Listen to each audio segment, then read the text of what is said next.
Hello students, तो क्या हाल चाल। आई होप कि आप लोग बहुत ही अच्छे होंगे और आपकी पढ़ाई भी बहुत ही अच्छी चल रही होगी। कि आज मैं आपको दिखाने वाला हूं अनसॉल्व पेपर जीव विज्ञान का जो सेट नंबर 5वां है ना, सेट नंबर 5। आज मैं इसमें मतलब कंप्लीट तो नहीं कराऊंगा, लेकिन आधा तो करा ही दूंगा एक वीडियो में, ठीक है। फिर दूसरी वीडियो में इसको मैं कंप्लीट कराऊंगा। और आप लोग मेरे चैनल पर अगर नए हैं तो चैनल को सब्सक्राइब करके बेल आइकन की घंटी जोर से दबा दीजिए कि आपको वीडियो तुरंत मिले अगर मैं कहीं भी अपलोड करूं वीडियो, ठीक है। तो अगर आप लोग सेट नंबर जो पीडीएफ होता है, अगर इसका पीडीएफ लेना चाहते हैं, ठीक ना, बायोलॉजी फिजिक्स केमिस्ट्री तीनों का अगर पीडीएफ लेना चाहते हैं आप लोग, पीडीएफ एकदम आराम से ले सकते हैं सबका सॉल्यूशन के साथ। और यहाँ पर जो मेरा ये नंबर दिख रहा है 7460012763, ये मेरा नंबर है, व्हाट्सएप नंबर।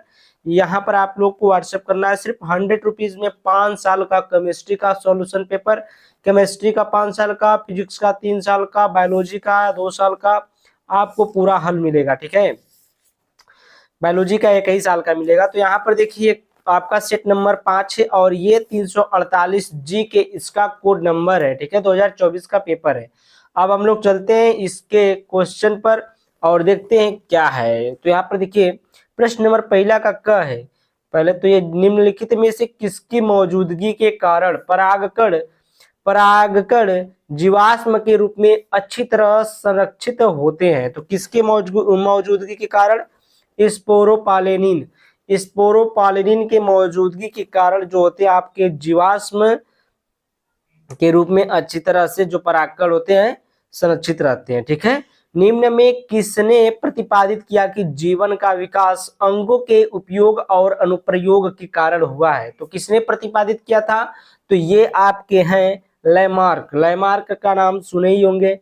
तो ऑप्शन नंबर 1 क्या हो जाएगा? सही जवाब हो जाएगा, ठीक है। उसके बाद देखिए ग वाला है, निम्न में से कौन एक गैर संक्रामक रोग है? गैर संक्रामक, देखिए मलेरिया है एक संक्रामक रोग है, टाइफाइड भी आपकी छुआछूत से होता है, निमोनिया भी आपकी छुआछूत से होता है, लेकिन जो आपका कैंसर है ये कभी किसी के संपर्क में आने से या फिर किसी के छुआछूत से नहीं होता है, ठीक है। तो ये गैर संक्रामक रोग हो जाएगा, ठीक है। ऑप्शन नंबर 3 सही जवाब हो जाएगा। उसके बाद देखिए परपोषी कोशिकाओं में विजातीय डीएनए को प्रवेश कराने में निम्न में से कौन सी विधि का प्रयोग किया जाता है? तो कौन सी विधि का प्रयोग किया जाता है? इसमें देखिए आपका सूक्ष्म अंतःक्षेपण, बायोलिस्टिक्स और या फिर हानिकारक रोगजनक। तो इसमें से कोई नहीं, ठीक ना, तीनों में से कोई नहीं है जो उसके उपयोग में आता है। तो यहाँ पर देखिए प्रश्न नंबर आपका आ गया है अति लघु उत्तरीय प्रश्न, ठीक ना। प्रश्न नंबर 2 का क देखिए कार्पस, ये देखिए क्या है, कार्पस लुटियम से किस हार्मोन का स्राव होता है? तो किस हार्मोन का स्राव होता है? कार्पस लुटियम से प्रोजेस्टेरॉन नामक हार्मोन का स्राव होता है, ठीक है। उसके बाद देखिए स्टेम कोशिकाएं क्या है? स्टेम कोशिकाएं, यहाँ पर हम लिखिए स्टेम कोशिकाएं क्या है? ऐसी कोशिकाएं जिनमें शरीर के किसी भी अंग को विकसित करने की क्षमता होती है, इसके साथ ही ये शरीर की दूसरी कोशिका के रूप में स्वयं को परिवर्तित कर सकती है, स्टेम कोशिकाएं कहलाते हैं, ठीक ना। बहुत ही इजी है। और देखिए एक बार फिर से, ऐसी कोशिकाएं जिनमें शरीर के किसी भी अंग को विकसित करने की क्षमता होती है, इसके साथ ही ये शरीर की दूसरी कोशिका के रूप में स्वयं को परिवर्तित कर सकती है, स्टेम कोशिका उसी को कहते हैं, ठीक है। आगे चलते हैं नेक्स्ट पेज पर। तो यहाँ पर देखिए प्रश्न नंबर 2 का ग वाला है, एक उदाहरण दीजिए जहां 2 से अधिक अलील एक ही गुण को नियंत्रित करते हैं। तो ये आपका बहुयुग्म विकल्पी, ठीक ना, बहुयुग्म विकल्पी इसका उदाहरण हो गया। किसने वंशानुक्रम के, ये देखिए जो क्वेश्चन है इतना ही का आंसर है, क्योंकि ये क्वेश्चन जो है बहुविकल्पी टाइप ही पूछा जाता है, एक एक नंबर का ही ये क्वेश्चन होता है, तो इसमें ज्यादा लिखने की जरूरत नहीं है। तो किसने वंशानुक्रम के गुणसूत्रीय सिद्धांत का प्रतिपादन किया था? तो बावेरित था, सटन ने किया था, 1902 ईस्वी में किया था, ठीक है। मृत एवं क्षयकारी कार्बनिक पदार्थ से शुरू होने वाली खाद्य श्रृंखला का नाम लिखिए। तो ये देखिए अपरद खाद्य श्रृंखला मृत एवं क्षयकारी कार्बनिक पदार्थ से शुरू होने वाली खाद्य श्रृंखला है। तो यहाँ देखिए प्रश्न नंबर आपका 3 आ गया है, लघु उत्तरीय प्रश्न फर्स्ट है आपका। पहला क्वेश्चन है, मेंडलीय मेंडलीय विकारों से आप क्या समझते हैं? अलिंग सूत्र संलग्न मेंडलीय विकार का एक उदाहरण दीजिए। यहाँ पर देखिए मेंडलीय विकार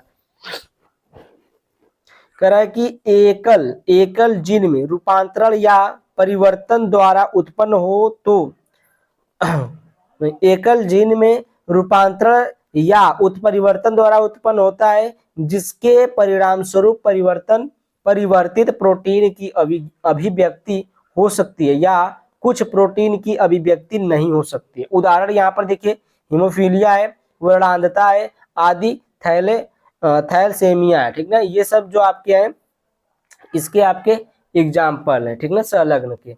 उसके बाद देखिए अगुणित, प्रश्न नंबर 3 का ख है, अगुणित द्विगुणिता लिंग निर्धारण प्रणाली क्या है? तो यहाँ पर देखिए पहला अगुणित द्विगुणिता लिंग निर्धारण प्रणाली में पुरुषों के पिता नहीं होते हैं और इस प्रकार उनके बेटे नहीं हो सकते हैं, लेकिन उनके दादा होते हैं और उनके पोते हो सकते हैं, ठीक है। इसका मतलब समझ रहे हैं, उनके पिता नहीं, उनके पिता जैसे पुष्प होता है ना, पुष्प का ही बात की जा रही है, पुष्प जो होते फूल, ठीक है। अगुणित द्विगुणिता लिंग निर्धारण प्रणाली में पुरुषों के पिता नहीं होते, उसके पिता नहीं होंगे और इस प्रकार उनके बेटे नहीं हो सकते हैं, लेकिन उनके दादा होते हैं और उनके पोते होते हैं। दादा होंगे तो पोते भी होंगे, ठीक है। यहाँ पर देखिए शहद मधुमक्खी में अनिषेचित अंडों द्वारा अनिषेचन के माध्यम से श्रमिकों का विकास होता है। जैसे ये एक एग्जाम्पल में भी कह सकते हैं कि जो मधुमक्खियां होती हैं उनमें ये गुण पाया जाता है, ठीक है। मानव त्वचा के रंग में प्रत्येक अलील का प्रभाव योगात्मक होता है। XO प्रकार के लिंग निर्धारण में महिला की तुलना में आधे गुणसूत्र होते हैं, ठीक है। यहाँ पर आप लोग इतना लिख लीजिएगा, उसका आंसर था।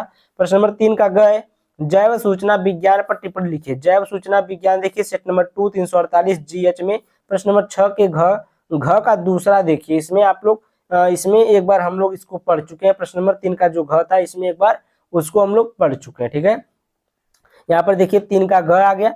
कृत्रिम पारितंत्र के 2 उदाहरण लिखिए। कृत्रिम पारितंत्र के 2 उदाहरण लिखना है। देखिए पहला है शहरी पार्क, पहला क्या है शहरी पार्क है, दूसरा क्या है एक्वेरियम। तो यहाँ पर देखिए चिड़ियाघर भी है, वनस्पति उद्यान है, बाग है, उद्यान, चावल के खेत हैं, ये सब क्या है कृत्रिम पारितंत्र है, ठीक है। अब देखिए एक हेडिंग लगा के हम लिखे कृत्रिम पारितंत्र क्या होते हैं। देखिए मानव निर्मित वातावरण होता है, यह प्राकृतिक पारितंत्र की नकल करने के लिए बनाया जाता है, ठीक ना, लेकिन इसमें अक्सर प्राकृतिक संतुलन नहीं होता। कृत्रिम पारितंत्र में बने रहने के लिए मानव प्रयासों की जरूरत होती है। ये आत्मनिर्भर नहीं होते हैं। क्या होते हैं ये? आत्मनिर्भर नहीं होते, ठीक है। उसके बाद देखिए प्रश्न नंबर 3 का अंगा वाला देख लेते हैं। प्राथमिक एवं द्वितीयक उत्पादकता को परिभाषित कीजिए। सेट नंबर 4 में 348 जिसका कोड है GJ में प्रश्न नंबर 4 का घ देखिए, ठीक ना। इस क्वेश्चन को भी हम लोग किसमें कर चुके हैं? सेट नंबर 4 में। चलिए क्वेश्चन देख लेते हैं एक बार। देखिए ये क्वेश्चन आपका है सेट नंबर 4 का। प्राथमिक उत्पादकता एवं द्वितीयक उत्पादकता में अंतर लिखिए। अंतर लिखिए चाहे परिभाषा लिखिए, आप लोग इसी को पूरा को लिख देंगे, ठीक है। परिभाषा अगर पूछेगा तो प्राथमिक उत्पादकता हेडिंग लगा करके पहले ये पूरा लिख दीजिएगा, इसका हो जाएगा परिभाषा। और द्वितीयक उत्पादकता पूछेगा तो ये पूरा लिख दीजिएगा एक साथ, ये पूरा हो जाएगा, ठीक है। परिभाषा अंतर में बात वही है, कोई अंतर नहीं होता। तो यहाँ पर देखिए प्राथमिक उत्पादकता, इसमें प्रकाश संश्लेषण एवं रसायन संश्लेषण से सौर ऊर्जा को कार्बनिक ऊर्जा में परिवर्तित करते हैं। यहाँ से देखिए संश्लेषण ऊर्जा से सौर ऊर्जा को फिर कार्बनिक यौगिक में ऊर्जा में परिवर्तित करते हैं। इसे प्रति इकाई समय एवं क्षेत्रफल में मापा जा सकता है। इसे सकल एवं शुद्ध प्राथमिक उत्पादकता में विभाजित किया जा सकता है। और यहाँ पर द्वितीयक उत्पादकता की बात की जाए तो इसमें प्रकाश संश्लेषण एवं रसायन संश्लेषण से उस सौर ऊर्जा को कार्बनिक ऊर्जा में परिवर्तित करना संभव नहीं है। उसके बाद दूसरा है, इसे ऊर्जा के संचयन दर को उपभोक्ता के स्तर पर मापा जा सकता है। इसमें सकल एवं शुद्ध द्वितीय उत्पादकता में विभाजित नहीं किया जा सकता है। ठीक ना, तो ये परिभाषा का भी काम करेगा और अंतर का भी काम करेगा। इसमें कोई मतलब वो वाली बात नहीं है कि ये गलत हो जाएगा कि ये गलत हो जाएगा, गलत कोई नहीं होगा। इसको लिखिए इसके परिभाषा में और इसके परिभाषा में ये सब लिखिए, ठीक है, सही होगा। अब देखिए यहाँ पर लघु उत्तरीय प्रश्न सेकंड जो प्रश्न नंबर 4 आ गया। देखिए अपरा क्या है, क्या अपरा क्या है? अपरा के विभिन्न कार्यों का संक्षेप में वर्णन कीजिए। अपरा, यहाँ पर देखिए अपरा प्लेसेंटा जिसे बोलते हैं, अपरा को इंग्लिश में क्या बोलते हैं? प्लेसेंटा बोलते हैं। मानव व अन्य स्तनियों का विकासशील भ्रूण माता के गर्भाशय से जिस रचना द्वारा जुड़ा रहता है उसे अपरा कहते हैं। ठीक है, मानव व अन्य स्तनियों का विकासशील भ्रूण माता के गर्भाशय से जिस रचना द्वारा जुड़ा रहता है उसे हम लोग क्या बोलते हैं? अपरा कहते हैं। अपरा यूथीरिया अधोवर्ग के स्तनीय प्राणियों में पाया जाता है। ठीक है, जो अपरा होता है और यूथीरिया होता है ये अधोवर्ग के स्तनीय प्राणियों में पाया जाता है। अपरा के कार्य यहाँ पर देखिए, अपरा के विभिन्न कार्यों का संक्षेप में वर्णन कीजिए। तो अपरा के कार्य देख लेते हैं। देखिए माता के रुधिर से पोषक पदार्थों को भ्रूण को पहुंचाता है। ठीक ना, भ्रूण को क्या करता है? ये पहुंचाता है। दूसरा है भ्रूण तथा माता के मध्य O2 तथा CO2 ऑक्सीजन और कार्बन डाइऑक्साइड का आदान प्रदान करता है। ठीक ना, ये ऑक्सीजन भी पहुंचाता है और कार्बन डाइऑक्साइड भी इधर उधर करता है। तो उसके बाद देखिए तीसरा है उत्सर्जन में सहायता करता है। ये क्या करता है? उत्सर्जन में क्या करता है? सहायता करता है। चौथी पॉइंट है प्रतिरक्षी को भ्रूण में जाने देता है। प्रतिरक्षी को भ्रूण में जाने देता है और अनेक रोगों से भ्रूण की रक्षा करता है। ठीक है, भ्रूण की क्या करता है? रक्षा करता है। पांचवी पॉइंट है हानिकारक पदार्थों को भ्रूण में जाने से रोकता है। छठी पॉइंट है हार्मोन स्रावित करके गर्भावस्था को बनाए रखता है। तो ये जो अपरा है, ये अपरा के इतने कार्य थे। आप लोग को अपरा और अपरा के कार्य ये लिख लेना है। ठीक है, नेक्स्ट क्वेश्चन है आपका प्रश्न नंबर 4 का ख। उपयुक्त चित्र की सहायता से जीवन की उत्पत्ति के संबंध में S.L. मिलर के पारंपरिक प्रयोग को समझाइए। देखिए हेरोल्ड यूरे एवं स्टेनले मिलर ने सन 1953 में जीवन की उत्पत्ति से संबंधित प्रयोग किया था। इसी प्रकार का प्रयोग सिडनी फॉक्स केल्विन एवं मेल्विन ने प्रयोगों के द्वारा एमिनो एसिड का मतलब एमिनो अम्ल जो है जटिल यौगिकों का संश्लेषण किया। ठीक है, जटिल यौगिकों का क्या किया? संश्लेषण किया। उसके बाद देखिए हम लोग आगे चलते हैं। यहाँ पर देखिए ये आपका चित्र है। ठीक है, ये चित्र आपको क्या करना है? बना लेना है। ठीक है, ये चित्र क्या करना है? बना लेना है। इस प्रकार से ये चित्र बनाना है आपको। देखिए यहाँ पर चित्र ये हम जैसे बनाए ना, इस प्रकार से जैसे आपको दिखा रहे चित्र वैसे ही क्या करना है? आपको बनाना है। यहाँ पर देखिए आपका जो है ये निर्वात पंप है। यहाँ पर उबलता हुआ जल है। ये जीवन की उत्पत्ति यहीं से। और देखिए यहाँ पर जो होता है आपका इलेक्ट्रोड होता है और यहाँ पर CH4 NH3 ये अनुपात में 2:1:2 में। ठीक ना, और यहाँ पर ये जो है संघनित्र है। उसके बाद देखिए ये है एलेनिन है, एस्पार्टिक है और एमिनो अम्ल, यूरिया, न्यूक्लियोटाइड। और यहीं से क्या होता है? यहीं पर आपका जीवन की उत्पत्ति हुई है। ठीक है, यह प्रश्न हो गया आपका। प्रश्न नंबर आपका 4 का घ देखिए। ग देखिए निम्नलिखित पर टिप्पणी लिखिए। पहला संक्रामक रोग है, दूसरा अमीबता है। दोनों देखिए सेट नंबर में हो चुका है। देखिए संक्रामक रोग जो है सेट नंबर 1 में प्रश्न नंबर 6 और सेट नंबर 2 में भी है प्रश्न नंबर। अगर सेट नंबर 1 में नहीं मिलेगा 2 में मिलेगा। सेट नंबर 2 में क्वेश्चन नंबर 9 देखिए। उसके बाद अमीबता है सेट नंबर 2 में प्रश्न नंबर 4 का घ देखिए। ठीक है, अमीबता सेट नंबर 2 में प्रश्न नंबर 4 का घ देखना है। उसके बाद देखिए प्रश्न नंबर 4 का घ है जेल वैद्युत संचलन तकनीकी का संक्षेप में वर्णन कीजिए। सेट नंबर 2 में 348 GH में प्रश्न नंबर 2 का अंगा देखिए। अभी अगर चाहो तो हम इसको दिखा सकते हैं। ठीक ना, अभी हम दिखा देंगे। ठीक है, कुछ टाइम में अभी हम इसको दिखा दे रहे हैं। अब देखिए यहाँ पर जो है संक्रामक रोग है। ठीक ना, संक्रामक रोग में जो इसमें आपका पूछा था देखिए यहाँ पर संक्रामक रोग सेट नंबर 1 में प्रश्न नंबर 6 देखिए। ठीक ना, और सेट नंबर 2 में देख सकते हैं क्वेश्चन नंबर 9। तो सेट नंबर 1 वाला हम दिखा देते हैं संक्रामक रोग जो पूछा है आपका। देखिए कह रहा है कि संक्रामक रोग हानिकारक जीवों रोगजनकों के कारण होने वाली बीमारियां हैं जो बाहर से आपके शरीर में प्रवेश करते हैं, जो कहाँ से बाहर से आपके शरीर में प्रवेश करते हैं। संक्रामक रोगों का कारण बनने वाले रोगजनकों में वायरस, बैक्टीरिया, कवक, परजीवी और कभी कभी प्रियन शामिल हैं। ठीक ना, प्रियन शामिल है। कीड़े के काटने और दूषित भोजन, पानी या मिट्टी से संक्रामक रोग हो सकते हैं। ठीक ना, किससे?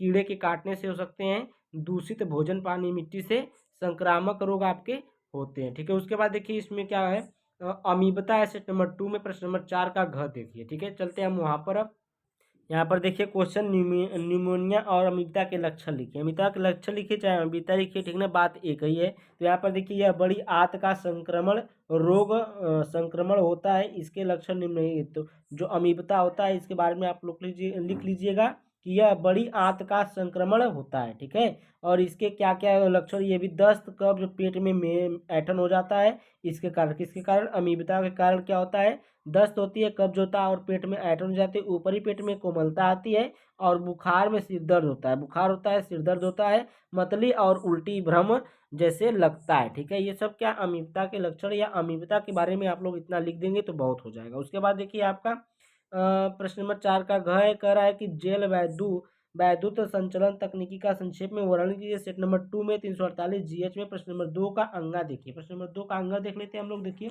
इसी में आपका प्रश्न नंबर 2 का अंगा मिल जाएगा। देखिए यहाँ पर देखिए इसको हम डिटेल में लिखे हैं, जेल इलेक्ट्रोफोरेसिस जिसे बोलते हैं, इसको हम लोग जेल इलेक्ट्रोफोरेसिस भी बोलते हैं। ठीक ना, यहाँ पर आप लोग देखिए ये किसका है, देखिए जेल वैद्युत संचलन दिया है, ये इंग्लिश हिंदी में दिया, और यहाँ पर देखिए जेल इलेक्ट्रोफोरेसिस ये आपका हिंदी में दिया है। ठीक है, यहाँ पर देखिए gel electrophoresis DNA finger printing तकनीकी का एक चरण है। डीएनए के कटे हुए टुकड़ों को छानने की तकनीकी को ही इलेक्ट्रोफोरेसिस कहते हैं। डीएनए खंडों को एक एगोरोस जेल पर रखा जाता है।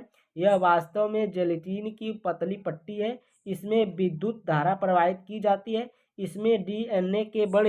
इसमें डीएनए के बड़े खंड पृथक हो जाते हैं। इस प्रक्रिया को जेल इलेक्ट्रोफोरेसिस कहते हैं। ठीक है, जिसमें क्या होता है, डीएनए के जो बड़े अणु होते हैं वो सब क्या होते हैं, छोटे छोटे भागों में विभाजित हो जाते हैं। इसी को हम लोग क्या कहते हैं, जेल इलेक्ट्रोफोरेसिस कहते हैं। ठीक है, तो यहाँ पर आप लोग को देखिए सेट नंबर 5 का प्रश्न नंबर 4 का घ तक हो चुका है। अब देखिए आपका सेट नंबर प्रश्न नंबर आपका जो बचा है, प्रश्न नंबर 5 बचा है, 5 से बचा है, 5 से लेकर के 9 तक के एक वीडियो में बना दूंगा, नहीं तो चलिए 1-2 क्वेश्चन और हम लोग इसमें कर लेते हैं। यहाँ पर देखिए प्रश्न नंबर 5 का 9 है, अरे 5 है। ठीक है, प्रश्न नंबर सेट नंबर 5 का 5वां प्रश्न है। ये देखिए उपयुक्त चित्र की सहायता से परिपक्व पराग कणों की कायिक एवं जनन कोशिकाओं के कार्यों का संक्षेप में वर्णन कीजिए। तो यहाँ पर देखिए एक चित्र हम बनाए हैं, इसमें जो आपका ये होता है, ये अंतःचोल होता है और ये बाह्यचोल है। ये देखिए जनन कोशिका है, यहाँ पर जनन केंद्र है, जनन छिद्र है, और यहाँ पर ये जो दिख रहा है ये केंद्रक है और ये रिक्तिका है। ठीक है, इस प्रकार से आप लोग को ये फिगर बना लेना छोटा सा। ठीक है, परागकण का बना लीजिएगा। तो यहाँ पर देखिए परिपक्व पराग कणों में 2 प्रकार की कोशिकाएं होती हैं, कायिक कोशिका और जनन कोशिका। इनका कार्य निम्नलिखित है। कार्य पूछा है तो कार्य देखिए, देखिए कायिक कोशिका, ये क्या है, कायिक कोशिका। तो यहाँ देखिए यह परागकण का सबसे बड़ा भाग होता है और यह पोषण प्रदान करता है। क्या करता है, पोषण प्रदान करता है। यह कोशिका परागकण के विकास और परिपक्वता में सहायता करती है। उसके बाद देखिए जनन कोशिका है। जनन कोशिका देखिए, जनन कोशिका, यह कोशिका परागकण के अंदर स्थित होती है और यह 2 भागों में विभाजित होती है। किसमें भागों में, 2 भागों में विभाजित होती है, एक नर जनन कोशिका और दूसरी नर जनन कोशिका। ये कोशिकाएं निषेचन की प्रक्रिया में भाग लेती हैं ना, ये किसमें भाग लेती है, निषेचन की प्रक्रिया में क्या करते हैं, भाग लेते हैं, और अंडाणु के साथ मिलकर भ्रूण का निर्माण करते हैं। अंडाणु के साथ मिलकर क्या करते हैं, भ्रूण का निर्माण करती हैं।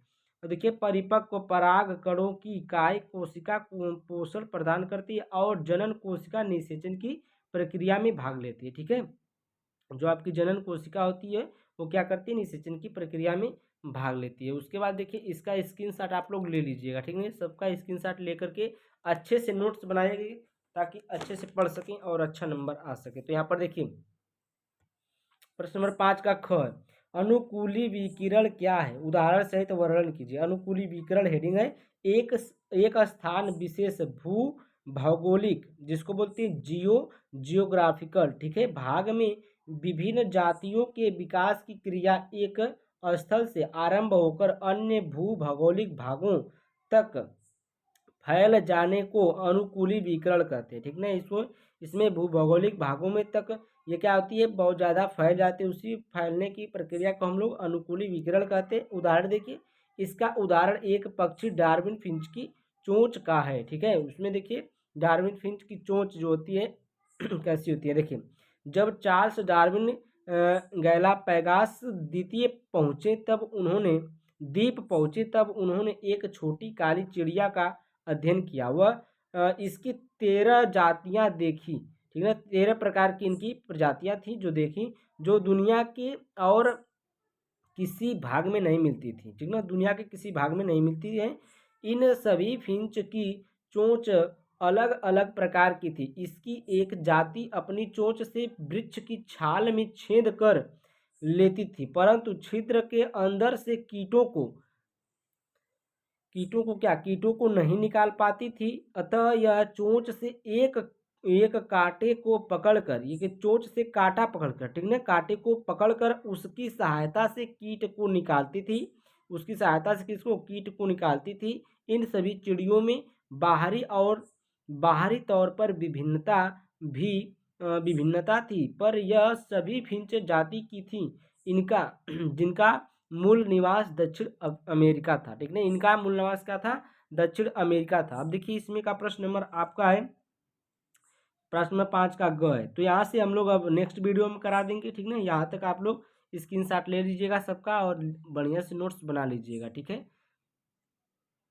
इसको हम लोग आगे लेकर चलते हैं। देखिए क्या है, लसीकाणु क्या है, हमारे रक्त में मौजूद 2 विशेष प्रकार के लसीकाणुओं के कार्यों का संक्षेप में वर्णन कीजिए। तो यहाँ पर देखिए लसीकाणु एक तरल संयोजी ऊतक है, ठीक है, जो अंतराकोशिकीय स्थानों या अवकाश में भरा होता है। इसे अंतरकोशिकीय द्रव भी कहते हैं। इनमें प्लाज्मा, कुछ प्रोटीन तथा रक्त कणिकाएं जिन्हें लसीकाणु कहते हैं, ठीक है। लसीकाणु हो गया। आगे चलते हैं हम लोग।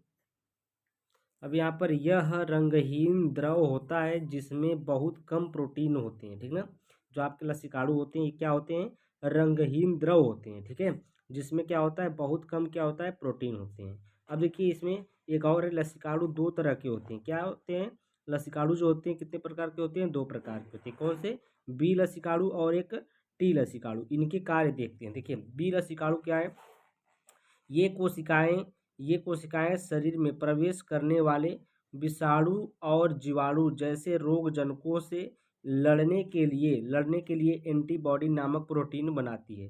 जो आपके बी लसीकाणु होते हैं ये कोशिकाएं शरीर में प्रवेश करने वाले विषाणु और जीवाणु जैसे रोगजनकों से लड़ने के लिए क्या बनाती है, एंटीबॉडी नामक प्रोटीन का निर्माण करती हैं, ठीक है। और टी लसीकाणु क्या होते हैं, ये कोशिकाएं शरीर की अपनी कोशिकाओं पर काम करती हैं। जो आपके टी लसीकाणु हैं ये किस पर, शरीर की अपनी कोशिकाओं पर काम करती हैं, जो कैंसर हो चुकी हैं या विषाणु से ग्रस्त हो चुकी हैं। ये कोशिकाएं इन कोशिकाओं को नष्ट कर देती हैं, ठीक है।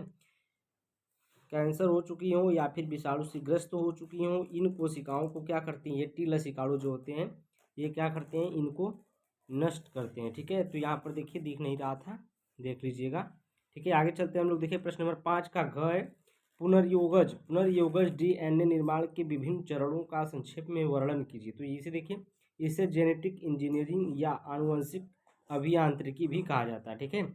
इसे क्या कहा जाता है, पुनर्योगज डीएनए निर्माण के, ये जो पुनर्योगज है इसको हम लोग क्या बोलते हैं, जेनेटिक इंजीनियरिंग भी बोलते हैं या आनुवंशिक अभियांत्रिकी भी बोलते हैं। तो इस प्रकार से इस नाम से भी आएगा, जेनेटिक इंजीनियरिंग या आनुवंशिक अभियांत्रिकी या फिर पुनर्योगज आए तो आप लोग एक ही चीज़ लिखेंगे, जेनेटिक इंजीनियरिंग वाला, ठीक ना। ये लिखे चाहे ये लिखे, बात एक ही है। तो यहाँ पर देखिए ये सब कहाँ मिलेगा, आपका सेट नंबर 2 मिलेगा, 348 GH में प्रश्न नंबर 4 के ख में हो चुका है, वहाँ पर जाकर देखिए, ठीक है। वहाँ पर आप लोग देख सकते हैं, नहीं तो हम भी आपको दिखा सकते हैं वहाँ पर। तो वहाँ पर हो चुका है, आप लोग जाकर वहाँ पर देख लीजिए। प्रश्न नंबर 6 देखिए यहाँ पर, प्रश्न नंबर 6 का क है, निम्नलिखित पर संक्षिप्त टिप्पणी लिखिए, ठीक ना। क्या है, स्व प्रतिरक्षा रोग है और ओपीआइड्स है, ओपीआइड्स है, ओपीओइड्स भी बोलते हैं इसको, ठीक है। और यहाँ पर पहला देखिए, स्व प्रतिरक्षा रोग क्या है, कभी कभी आनुवंशिक व अज्ञात कारणों से शरीर अपनी ही कोशिकाओं पर हमला कर देता है। जब व्यक्ति के स्वयं का प्रतिरक्षा तंत्र उसकी स्वयं के शरीर की कोशिकाओं की प्रतिजन मानकर नष्ट करने लगता है, इस स्थिति के कारण उत्पन्न असामान्यता को ही स्वप्रतिरक्षा रोग कहते हैं। उदाहरण देखिए यहाँ पर, एग्जाम्पल हमें बता दें, यहाँ पर एग्जाम्पल क्या है। देखिए एग्जाम्पल है आमवाती संधिशोथ, आमवाती संधिशोथ है, और ये हाशीमाटो रोग आदि, ठीक ना। इसके क्या एग्जाम्पल है। अब देखिए ओपीआइड्स है, ओपीआइड्स को हम लोग किस में कर चुके हैं, सेट नंबर 4 में कर चुके हैं, जिसका कोड नंबर है 348 जी जे में। प्रश्न नंबर 6 देखें, प्रश्न नंबर 6 का ग देखें, ठीक ना। चलिए इसको हम लोग देख लेते हैं, ओपीआइड्स को। देखिए यहाँ पर है, ओपियोइड ड्रगों को एक उदाहरण से परिभाषित कीजिए। देखिए ये ओपियोइड जो होता है एक ड्रग होता है, ठीक ना, ड्रग्स होता है। तो यहाँ पर देखिए ओपियोइड ये वे यौगिक हैं जो केंद्रीय और परिधि तंत्रिका तंत्र तथा जठरांत्र मार्ग में मौजूद ओपियोइड रिसेप्टर्स से जुड़ते हैं, ठीक ना। ओपियोइड का उपयोग आमतौर पर दर्द निवारक के रूप में किया जाता है और दर्द से राहत के लिए और दस्त में भी दवा के रूप में दिया जाता है। हालांकि उन्हें अक्सर उत्साह पैदा करने वाली दवाओं के रूप में लिया जाता है। ओपियोइड उन आम दवाओं में एक है जिसका कैनाबिनोइड्स के साथ दुरुपयोग किया जाता है, ठीक है। इसका दुरुपयोग भी किया जाता है। देखिए कैसे किया जाता है यहाँ पर। ओपियोइड और कोकेन को मादक पदार्थ के रूप में जाना जाता है, ये तो आप लोग जानते हैं। कोकेन को जानते होंगे, ड्रग्स होता है। यह लत पैदा करता है, ठीक है। जो आपके ओपियोइड्स है और कोकेन है, ये क्या होता है, यह दोनों लत पैदा करता है और अधिक मात्रा में सेवन इसका क्या होता है, घातक हो सकता है, ठीक है। यदि लंबे समय तक उपयोग के बाद उन्हें अचानक बंद कर दिया जाता है तो व्यक्ति को वापसी के लक्षण दिखाई देने लगते हैं, ठीक ना। व्यक्ति को क्या वापसी के लक्षण दिखाई देने लगते हैं। तो आगे चलते हैं हम लोग नेक्स्ट क्वेश्चन पर उसमें। तो ये देखिए ये ओपियोइड्स हो गया, ठीक है, ओपियोइड्स हो गया। अब देखिए ये वाला है, तो ये जो क्वेश्चन है आपका, प्रतिरक्षी अणु की संरचना और कार्य का संक्षेप में वर्णन कीजिए। तो संक्षेप में वर्णन करना है, तो यहाँ पर देखिए आपका ये प्रतिरक्षी अणु का संरचना है। प्रतिरक्षी अणु का ये संरचना आपको क्या करना है, इस प्रकार से बना लेना है। ये देखिए आपका ऐसे ये बांड लगा हुआ है, ठीक ना। ये क्या है, ये सब बांड लगा है, बंद, ये सब बांड से जुड़ा हुआ है, ठीक ना। एक दूसरे से बांड के द्वारा जुड़ा हुआ है। यहाँ पर जैसे जैसे ये बना है आपको ऐसे ऐसे ये एक आपका लॉन्ग चेन है, ठीक ना। ये कौन सा चेन है, लॉन्ग चेन है, और इसको हम लोग छोटा चेन बोलते हैं, शॉर्ट चेन बोलते हैं, ठीक है। और ये देखिए एंटीजन है, ये एंटीजन बॉन्डिंग है, ठीक ना। इसका जो एंटीजन बॉन्डिंग है ये दो दिख रहा है आपको, एंटीजन बॉन्डिंग है, ठीक है। इसको आप लोग को इस प्रकार से फिगर को बना लेना है। और इसके आगे जो आप इसमें पूछा है कि और कार्य का संक्षेप में कार्य का इसका वर्णन कर लेते हैं। चलिए कार्य भी पूछा है, इसमें आगे चलते हैं। देखिए यहाँ पर प्रतिरक्षी अणु के कार्य, प्रतिरक्षी अणु के कार्य क्या है। प्रतिरक्षी अणु एंटीजन को पहचान कर और उस पर प्रतिक्रिया करके शरीर को सुरक्षा प्रदान करते हैं, ठीक ना, सुरक्षा प्रदान करते हैं। प्रतिरक्षी अणु दूसरा है, प्रतिरक्षी अणु लसिका और रक्त में पहुंचकर विशिष्ट रोगाणुओं या उनके विषैले पदार्थों को नष्ट करते हैं। तीसरी पॉइंट है, प्रतिरक्षी अणु 5 प्रकार के होते हैं। कौन कौन, IgA, IgM, IgE, IgG और IgD, ठीक ना। ये प्रतिरक्षी अणु के प्रकार होते हैं। तो यहाँ पर चौथी पॉइंट है, प्रतिरक्षी अणुओं का उत्पादन बी लिम्फोसाइट्स करती है। कौन करता है, बी लिम्फोसाइट्स करता है, ठीक है। तो आगे चलते हैं। नेक्स्ट क्वेश्चन है आपका प्रश्न नंबर 6 का ग, पोषी स्तर क्या है। पाचतंत्र में विभिन्न प्रकार के पोषी स्तरों पर टिप्पणी लिखिए। पोषी स्तर देखिए, पौधे अपने विभिन्न अंगों में सौर ऊर्जा एकत्र करते हैं। इन पौधों को शाकाहारी प्राणियों द्वारा खाया जाता है, जिन्हें मांसाहारी प्राणियों द्वारा भोजन के रूप में ग्रहण किया जाता है। इस प्रकार से खाद्य के आधार पर विभिन्न प्राणियों में एक श्रृंखला निर्मित हो जाती है, जिसे खाद्य श्रृंखला या आहार श्रृंखला कहते हैं। जिसे क्या कहते हैं, खाद्य श्रृंखला या आहार श्रृंखला कहते हैं। खाद्य श्रृंखला की प्रत्येक कड़ी पोषी स्तर कहलाती है। जो आपके खाद्य श्रृंखला होती है, खाने की जो श्रृंखला होती है उसकी प्रत्येक कड़ी जो होती है वो क्या कहलाती है, पोषी स्तर कहलाती है। ठीक है, पोषी स्तर आपका ये कंप्लीट हुआ। उसके बाद देखिए एक इसमें है खाद्य, एक खाद्य या आहार श्रृंखला नीचे दी गई। तो यहाँ पर देखिए पादप है, पादप को कौन खाता है, जो पौधे होते हैं उनको कौन खाता है, कीट खाते हैं। कीट को कौन खाता है, मेढक खाता है। मेढक को कौन खाता है, सर्प खा जाता है।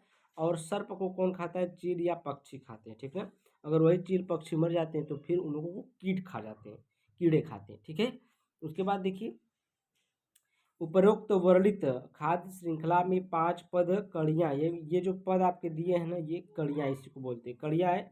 इनमें से प्रथम पद संपोषी, ये जो आपके संपोषी कहलाता है। इस पद में हरे पौधे निहित होते हैं जो सौर ऊर्जा को अपने विभिन्न अंगों में संचित कर लेते हैं। ठीक ना, क्या कर लेते हैं, ऊर्जा को सूर्य से क्या जो ऊर्जा लेते हैं उनको अपने अंगों में क्या कर लेते हैं, संचित कर लेते हैं। ठीक है, आगे चलते हैं हम लोग।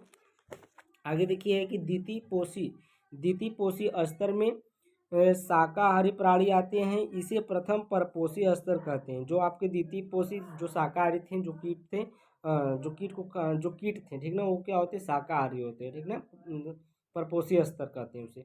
इसमें कीट जो अपने भोजन के लिए पादपों पर आश्रित होते हैं। ठीक है, ये पौधे पर क्या होते हैं, पौधे पर निर्भर करते हैं, इस सम्मिलित होते हैं। वे पौधों में निहित ऊर्जा का प्रयोग करते हैं। जो पौधों में क्या होते हैं, जो ऊर्जा होती है पौधों में, उसको क्या करते हैं, उपयोग करते हैं। ठीक है, अब देखिए तृतीय पोषी स्तर में मांसाहारी प्राणी आते हैं। जो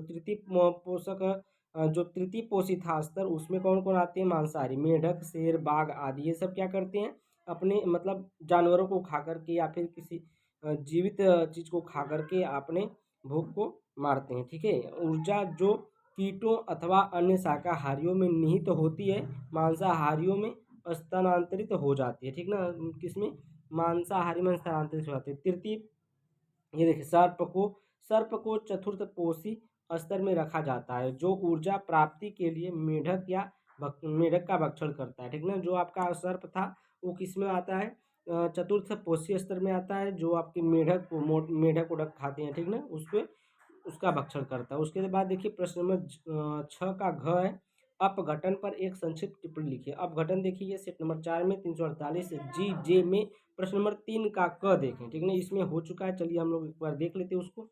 तो ये रहा आपका अपघटन। ठीक है, अपघटन को परिभाषित करना था। अपघटन यह एक प्रकार की क्रिया है जिसमें तत्व अलग अलग सूक्ष्म भागों में विभाजित हो जाते हैं। जीवों में यह क्रिया अनेक मृत्यु के पश्चात शुरू हो जाती है। इसमें महत्वपूर्ण योगदान सूक्ष्म जीवों का होता है। किसका होता है इसमें योगदान, किसमें, सूक्ष्म जीवों का होता है, जो छोटे छोटे जीव होते हैं। ठीक ना, जो किसी भी जीव के लाश को धीरे धीरे बहुत ही छोटे छोटे टुकड़ों में विभाजित कर देते हैं। खा खा कर क्या करते हैं, छोटे छोटे टुकड़ों में विभाजित कर देते हैं, उसे पारिस्थितिक तंत्र का हिस्सा बना लेते हैं। ठीक ना, जो मरे हुए जीव को खा करके उनको छोटे छोटे टुकड़ों में विभाजित कर देते हैं, या फिर उनको पारिस्थितिक तंत्र का क्या करते हैं कि हिस्सा बना देते हैं। ठीक ना, क्या बना देते हैं, इसमें मतलब उसको समाप्त ही कर देते हैं, मिट्टी बना देते हैं। ठीक है, अब आगे चलते हैं, नेक्स्ट जो आपके क्वेश्चन है।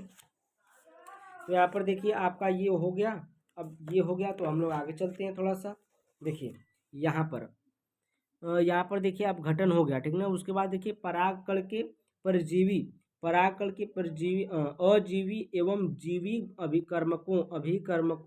अभिकर्मकों का विस्तार से वर्णन कीजिए। तो यहाँ पर परागकण के अजीवी अभिकर्मक क्या है, देखिए यहाँ पर जब परागण अजीवी कारकों जैसे वायु जल के द्वारा होता है तो उसे अजीवी परागण कहते हैं। अजीवी कारकों में वायु द्वारा सर्वाधिक परागण होता है। पहले दूसरा, वायु परागण हेतु परागकण हल्के तथा चिपचिपा रहित होते हैं, ताकि वे हवा के झोंकों के साथ संचरित हो सके। ठीक ना, संचरित हो सके। ठीक है, उसके बाद देखिए आगे है वायु परागकण में वर्तिकाग्र बृहद व खुली होनी चाहिए। ठीक ना, बृहद और खुली होनी चाहिए, जिससे परागकण फंस जाए, जिससे क्या हो, परागकण आपके फंस जाए। वायु परागित पुष्पों में प्रायः प्रत्येक अंडाशय में एक ही बीजांड पाया जाता है। क्या पाया जाता है, एक ही बीजांड पाया जाता है, तथा एक पुष्प क्रम में असंख्य पुष्प होते हैं, जैसे कॉर्न कॉब, जैसे भुट्टा होता है ना, भुट्टा देखें आप, जोनहरी देखें ना, जोनहरी की तरह होता है। ठीक है, जो नरी की तरह होता है। तो यहाँ तक आप लोग का हो चुका हो, तो आगे चलते हैं हम लोग। ये आपका देखिए दूसरा है परागण के जीवी अभिकर्मक। तो वो अजीवी अभिकर्मक थे, ये जीवी। जब परागण सजीवों के द्वारा, जब परागण किसके द्वारा, सजीवों के द्वारा होता है तो उसे जीवी या जैविक परागण कहते हैं। उसे क्या कहते हैं, जीवी या जैविक परागण कहते हैं। अधिकतर पुष्पी पादप परागण के लिए प्राणियों का उपयोग करते हैं। जो अधिकतर पुष्पी पादप होते हैं परागण के लिए प्राणियों का क्या करते हैं, उपयोग करते हैं। मधुमक्खियों और तितलियां, बर्र बर्र चींटियां, शलभ या कीट पक्षी जो गुंजन पक्षी होते हैं, ठीक ना, उनकी बात। चमगादड़ आदि सामान्य परागणीय अभिकर्मक हैं, ठीक है। उसके बाद देखिए हम लोग आते हैं इस पर। प्राणियों में कीट पतंग विशेष रूप से मधुमक्खी परागण अभिकर्मक हैं, ठीक ना। बड़े वानरगण जैसे लीमर्स होते हैं, वृक्षावासी होते हैं जो, ठीक ना, सारवा चींटी होती है, कृंतक, यहाँ तक कि कुछ सरीसृप जैसे जैको लिजार्ड और जार्डिन लिजार्ड है। भी परागण यहाँ पर देखिए आपको दिख नहीं रहा था, जो आपके देखिए जिको है, लिजार्ड है और गार्डन लिजार्ड है, भी परागण करते हैं, ठीक है। ये सब क्या करते हैं, परागण करते हैं, ठीक है।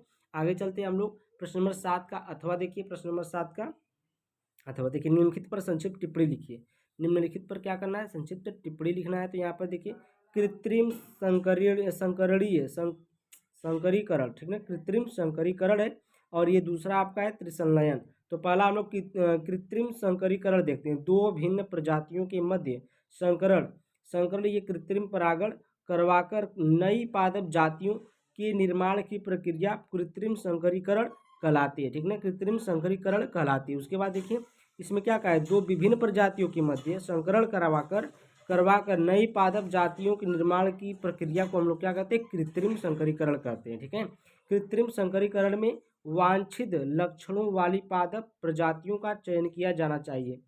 दूसरी पॉइंट है अवांछित पर परागण से इसे सुरक्षित बचा कर रखना चाहिए। इसे क्या करना चाहिए, सुरक्षित बचा कर रखना चाहिए। कृत्रिम संकरण में निम्न दो तकनीक उपयोग में ली जाती है। उसके बाद देखिए विपुंसन, ये क्या है, कृत्रिम संकरण में निम्न दो तकनीकी उपयोग में ली जाती है। कौन कौन सी, देखिए विपुंसन है और थैलीकरण है, ठीक ना, विपुंसन और थैलीकरण। आगे चलते हैं हम लोग। अब हम जो विपुंसन देखें इसको हम लोग देख लेते हैं विपुंसन क्या है। देखिए द्विलिंगी पुष्प में कृत्रिम संकरीकरण अथवा वांछित परागण के लिए पराग कोषों को पुष्प की कलिका अवस्था में हटाने की प्रक्रिया विपुंसन कहलाती है, ठीक ना। क्या कहलाती है, विपुंसन कहलाती है। थैलीकरण देखिए विपुंसित मादा पुष्प को अवांछित परागकणों के संदूषण होने से बचाने के लिए किसी पेपर बैग से ढकने की प्रक्रिया को थैलीकरण या बोरावस्त्रण या बैगिंग कहते हैं, ठीक ना। इस प्रकार से थैलीकरण और आपके विपुंसन तैयार हुए। त्रिसंलयन देखिए, उसमें दूसरा पूछा था त्रिसंलयन। यहाँ पर देखिए जब एक नर युग्मक अंड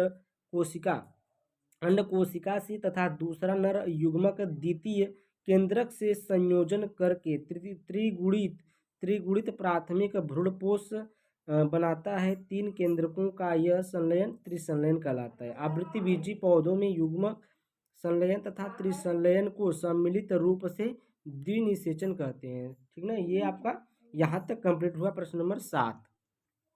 ये देखिए प्रश्न नंबर आपका 8 आ गया है। प्रश्न नंबर 8 देखिए, मानव जीनोम की विशेषताओं का वर्णन कीजिए। मानव जीनोम की विशेषता क्या है, देखिए मानव जीनोम में 3 बिलियन से अधिक अर्थात इकाई दहाई देखिए 3164 इतना करोड़ न्यूक्लियोटाइड्स होते हैं, ठीक ना, इतना न्यूक्लियोटाइड होते हैं। सामान्यतः एक मानव जीव में लगभग 3000 न्यूक्लियोटाइड्स होते हैं, ठीक है। उसके बाद देखिए मानव जीनोम में लगभग 30,000 क्रियात्मक जीन होती है।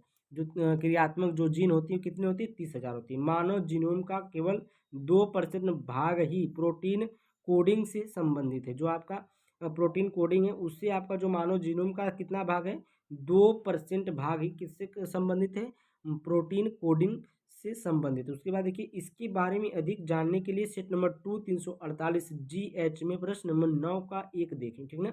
इसमें और भी अगर जानना है आपको जीनोम के बारे में, मानव जीनोम के बारे में, उसमें मानव जीनोम की परिभाषा दी गई। ये विशेषता पूछा था, तो विशेषता हम लोग आप देखिए जितना पूछा था उतना हो गया, ठीक है। और इसमें अगर मानव जीनोम जो है हेडिंग जानना हो तो उसमें जाकर देखिए सेट नंबर 2 में प्रश्न नंबर 9 देखिए, ठीक है। आगे चलते हैं हम लोग। ये देखिए मानव विकास पर एक व्याख्यात्मक टिप्पणी लिखिए। मानव विकास पर एक व्याख्यात्मक टिप्पणी देखिए आपका ये प्रश्न नंबर हो चुका है किसमें, सेट नंबर 4 में, और प्रश्न नंबर 9 हो चुका है, ठीक है ना। सेट नंबर 4 प्रश्न नंबर 9 देख लेते हैं हम लोग। ये देखिए आपका है मानव विकास, ठीक है। मानव विकास पर एक निबंध लिखना है। मानव विकास का उद्देश्य जीवन की गुणवत्ता को सुधारना है। जीवन की गुणवत्ता में सुधार के लिए सर्वप्रथम भोजन, वस्त्र और आवास जैसी मूलभूत आवश्यकताओं की पूर्ति आवश्यक है। इसके बाद शिक्षा, स्वास्थ्य, मनोरंजन आदि अनेक वस्तुओं की आवश्यकता होती है। संसार के अनेक देशों में लोगों के जीवन की गुणवत्ता में बहुत अंतर है। दो देशों में ही नहीं बल्कि एक ही देश के भिन्न क्षेत्रों और वर्गों के लोगों के जीवन की गुणवत्ता में काफ़ी अंतर देखने को मिलता है, ठीक ना। क्या मिलता है आपको, मिलता है, ठीक है। 2 ठे मिलता है का, 1 ठे मिलता है, ठीक है। अंतर देखने को क्या मिलता है आपको, अंतर देखने को मिलता है, ठीक है ना। कैसे, जैसे आप उत्तर प्रदेश से आप जाइए राजस्थान में, वहाँ की गुणवत्ता कुछ अलग है। वहाँ से जाइए बिहार में, वहाँ का कुछ और है रहन सहन, ठीक है। तो इस प्रकार से भिन्न भिन्न होते हैं, ठीक। तो यहाँ पर देखिए नेक्स्ट है मानव विकास का अर्थ। मानव विकास का अर्थ क्या है, तो यहाँ पर समझ लेते हैं हम लोग। मानव विकास जैसे हेडिंग लगाकर हम लिखे ना, वैसे हेडिंग लगा को आपको लिखना है एग्जाम में। मानव के अस्तित्व के लिए अनिवार्य भोजन, वस्त्र और आवास तथा सुखदायक वस्तुओं को जुटाना ही मानव विकास है, ठीक ना। सुखदायक वस्तु को जुटाना ही क्या है, मानव विकास कहलाता है। तो मानव विकास का उद्देश्य क्या है, देखिए मानव विकास का मुख्य उद्देश्य ऐसी परिस्थितियों को उत्पन्न करना है जिनमें लोग सार्थक जीवन व्यतीत कर सके, ठीक ना। सार्थक जीवन का तात्पर्य आय तथा संपत्ति के विस्तार व लंबा जीवन जीने से नहीं है। जीवन का कोई उद्देश्य तथा उपयोगिता भी होनी चाहिए। इसका अर्थ है कि लोग स्वस्थ हो तथा अपनी बुद्धि और विवेक का विकास करते हुए परिश्रम के बल पर समाज में प्रतिभागिता करें, वह अपने उद्देश्य की पूर्ति करने में स्वतंत्र हो तथा अपने उद्देश्यों की पूर्ति आसानी से पूरा कर सके। अपने उद्देश्यों की पूर्ति क्या कर सके, आसानी से पूरा कर सके। तो ये हो चुका आप लोग प्रश्न नंबर 9 था, हो चुका 8 का अथवा वाला था, हो चुका। हम लोग आगे चलते हैं, ठीक है। बस 2 क्वेश्चन इसमें बचा है, प्रश्न नंबर 9 और 9 का अथवा। देखिए पारितंत्र पिरामिड क्या है। विभिन्न प्रकार के पारितंत्र पिरामिडों का संक्षेप में वर्णन कीजिए। पारितंत्र पिरामिड या पारिस्थितिकी पिरामिड, ठीक ना। तो ये दोनों बात एक ही है, पारिस्थितिकी पिरामिड हो या पारितंत्र पिरामिड हो, बात एक ही। किसी भी पारिस्थितिक तंत्र के प्राथमिक उत्पादकों एवं विभिन्न श्रेणी के उपभोक्ताओं की संख्या, जीव भार तथा संचित ऊर्जा में परस्पर एक प्रकार का संबंध होता है। इन संबंधों को जब चित्र रूप में दिखाया जाता है तो इन्हें पारिस्थितिकी या फिर पारितंत्र पिरामिड कहते हैं, ठीक है। आगे चलते हैं। देखिए पिरामिड 3 प्रकार का होता है, जीव संख्या का पिरामिड, जीव भार का पिरामिड और ऊर्जा का पिरामिड। देखिए जीव संख्या का पिरामिड जिस पिरामिड द्वारा पारिस्थितिक तंत्र के प्राथमिक उत्पादकों तथा विभिन्न श्रेणी के उपभोक्ताओं की संख्या के संबंध के बारे में बोध होता है उसे हम लोग जीव संख्या का पिरामिड कहते हैं। यहाँ पर देखिए, यहाँ पर ये देखिए आपको इस प्रकार से फिगर दिख रहा है, ठीक है। फिगर दिख रहा है ना, तो इसमें देखिए ये वाला जो है आपका मांसाहारी है। और देखिए पहले यहाँ पर उत्पादक होते हैं, जो उत्पादक का मतलब होता है पौधे जो होते हैं, ठीक है। पौधे यहाँ पर लिखा भी है उत्पादक है, तो उत्पादक में कौन आएगा, पौधे आएंगे, ठीक है। और पौधे कौन खाता है, चूहा खाते हैं। जो शाकाहारी जीव होते हैं, चूहा या कीट होते हैं, जो कौन खाते हैं, चूहा खाते हैं पौधों को। और फिर उसके बाद चूहा को कौन खा जाता है, मांसाहारी खा जाते हैं। मांसाहारी जीव यानी कि सांप उप खा जाते हैं, ठीक है। फिर सांप के बाद कौन आता है, उसके बाद बाज हो जाता है, चीरबाज आते हैं जो सांप को खा जाते हैं, ठीक है। तो इस प्रकार से ये जीव संख्या का पिरामिड है, ठीक है। जीव संख्या का पिरामिड आपको समझ में आया होगा। थोड़ा सा हम जल्दी कर रहे हैं ताकि वीडियो बहुत बड़ी ना हो। आगे चलते हैं। अब देखिए यहाँ पर दूसरी हेडिंग है जीव भार का पिरामिड। जिस पिरामिड द्वारा पारिस्थितिकी तंत्र के प्राथमिक उत्पादकों तथा विभिन्न श्रेणी के उपभोक्ताओं के भार के संबंध का बोध होता है उसे जीव भार का पिरामिड कहते हैं। यहाँ पर देखिए भार इसमें दिया रहता है, ठीक ना, भार दिया रहता है। जैसे पेड़ पौधे हैं, पेड़ पौधे अगर मान लीजिए 1000 हैं, 1000 किलो हैं, तो 1000 किलो अगर चूहा खा गया तो चूहा आपकी 1000 किलो में का 10% ही पाएगा, 100% ऊर्जा पाएगा, ठीक है। अरे 10% ऊर्जा पाएगा यानी कि 100 किलो पाएगा। और इसको साफ खाते हैं, 100 किलो चूहा साफ खाते हैं तो उसका 10% पाएगा यानी कि 10 किलो पाएगा। अगर उसी को फिर उसके बाद देखिए सांप है, सांप को अगर 10 किलो है, 10 किलो को ये बाज खाता है तो उसका 10% ही मिलेगा यानी कि 1 किलो मिलेगा, ठीक है। तो ये आपका कौन सा था, जीव भार का पिरामिड था, ठीक है। जीव भार का पिरामिड हो गया। अब देखिए ऊर्जा का पिरामिड है। जो पिरामिड किसी पारिस्थितिकी तंत्र के विभिन्न पोषण तलों के जीवधारियों द्वारा प्रयोग में लाई गई ऊर्जा के संपूर्ण परिमाण का बोध कराता है, उसे हम लोग संचित ऊर्जा का पिरामिड कहते हैं। ऊर्जा पिरामिड सदैव सीधा बनता है। तो देखिए ऊर्जा पिरामिड है, ये सदैव कैसा बनता है, सीधे। देखिए पहले ऐसे बनाए हम लोग, पहले नीचे से बनाए, ऐसे बनाए हैं, फिर इसको बनाए, फिर इसको फिर इसको बनाए। तो यहाँ पर देखिए जो आपका पहला आता है जो 1000 था, ये 1000 जूल था, ये जूल है, ठीक है, ऊर्जा है, ठीक है। जूल क्या होता है, ऊर्जा होता है। 1000 जूल है उत्पादक का है, पेड़ पौधे का होता है। तो यहाँ पर देखिए जब इसको शाकाहारी कोई खाएगा तो वो कितना पाएगा, 100 जूल पाएगा। और जो प्राथमिक उपभोक्ता जिसे कहते हैं और द्वितीयक उपभोक्ता मांसाहारी आते हैं, और इसको जब खाएंगे तो ये 10 जूल ही पाएंगे ऊर्जा, ठीक है। और 10 ऊर्जा को ये इंसान जब खाएंगे, इस मांसाहारी जीव को कौन खाता है, इंसान भी खाते हैं, तो इंसान खाएंगे तो क्या हो जाएंगे, 1 जूल ऊर्जा ही पाएंगे। जैसे मुर्गा खाते हैं, मछली खाते हैं ना, बकरा खा जाते हैं, ठीक है। इस प्रकार से खरगोश भी खाते हैं, तो इसमें कौन सा 1 जूल ही ऊर्जा पाएंगे, ठीक है। आगे चलते हैं हम लोग, नेक्स्ट क्वेश्चन जो बचा है। अब देखिए यहाँ पर प्रश्न नंबर 9 का अथवा वाला जो लास्ट क्वेश्चन है, ठीक ना। निम्नलिखित पर संक्षिप्त टिप्पणी लिखिए। तो यहाँ पे आक्रामक विदेशी प्रजातियों का प्रभाव और संकटापन्न प्रजातियां और उनका संरक्षण। तो यहाँ पर देखिए आक्रामक विदेशी प्रजातियां क्या है। आक्रामक विदेशी प्रजातियां पर्यावरण, अर्थव्यवस्था और मानव स्वास्थ्य पर कई तरह से नकारात्मक प्रभाव डालती हैं। देखिए पारिस्थितिकी तंत्र पर प्रभाव। यहाँ पर देखिए आक्रामक प्रजातियां जो विदेशी प्रजातियां के साथ भोजन, पानी और आवास के लिए प्रतिस्पर्धा करती हैं, इससे देशी प्रजातियों की आबादी कम हो सकती है या वे विलुप्त भी हो सकती हैं, ठीक ना। क्या हो सकती हैं, विलुप्त भी हो सकती है यानी कि समाप्त हो सकती है। इन प्रजातियों के कारण पारिस्थितिकी तंत्र में असंतुलन पैदा हो सकता है, ठीक ना। इसमें क्या होता है, असंतुलन पैदा होता है। आर्थिक प्रभाव जो आक्रामक प्रजातियों से जुड़े आर्थिक नुकसान में प्रबंधन लागत, फसलों की हानि और बुनियादी ढांचे को नुकसान शामिल है। उदाहरण के लिए देखिए जेब्रा मसल्स जल के पाइप और बुनियादी ढांचे को अवरुद्ध करती है, ठीक है। अब देखिए खाद्य आपूर्ति पर प्रभाव है। आक्रामक प्रजातियों और आपूर्ति को नुकसान पहुंचा सकती है। उदाहरण के लिए कैरेबियन फाल से मसल्स ने केरल में मत्स्य पालन को नुकसान पहुंचाया है, ठीक ना। इस प्रकार से देखिए मानव स्वास्थ्य पर प्रभाव। एडिज एल्बोपिक्टस और एडिज इजिप्टी जैसी आक्रामक प्रजातियां मलेरिया, जीका और वेस्ट नाइल फीवर जैसी बीमारियां फैलाती हैं, ठीक है। तो यहाँ तक ये जो आक्रामक विदेशी प्रजातियां थी, इनके ये क्या थे, प्रभाव थे। तो ये आप लोगों को लिख लेना है, ठीक है। आगे चलते हैं हम लोग।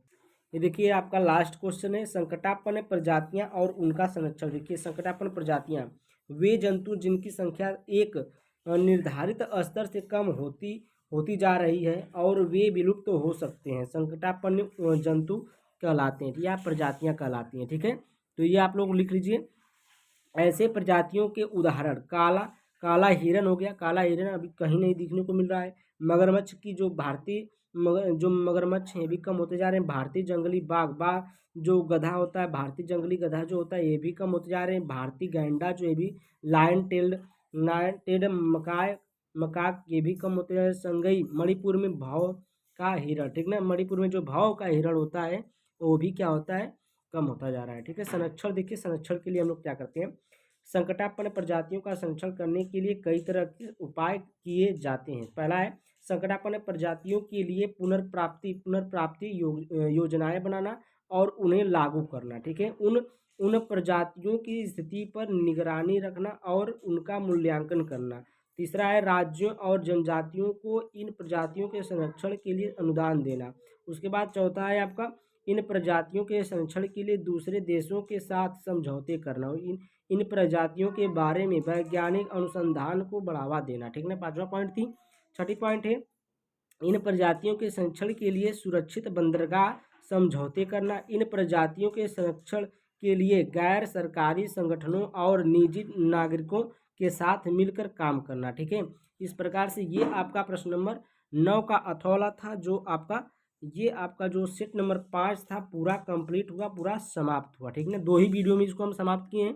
अगर आप लोग पूरा वीडियो या पूरा नहीं देखे हैं तो जाकर आप लोग देखिए, और पीडीएफ के लिए 74600127612763, ठीक ना, ये नंबर आप लोग क्या करें, डायल कर सकते हैं। और 100 रुपये में आपका केमिस्ट्री का 5 साल का, फिजिक्स का 3 साल का और बायोलॉजी का 1 साल का पूरा सोल्यूशन, फुल सोल्यूशन देंगे जितना हम बताएं। ठीक है, 100 रुपये में। ठीक है, तो ये आप लोग लिख लिए होंगे तो लिख लिए, बहुत अच्छा नोट्स हम आपको देते हैं।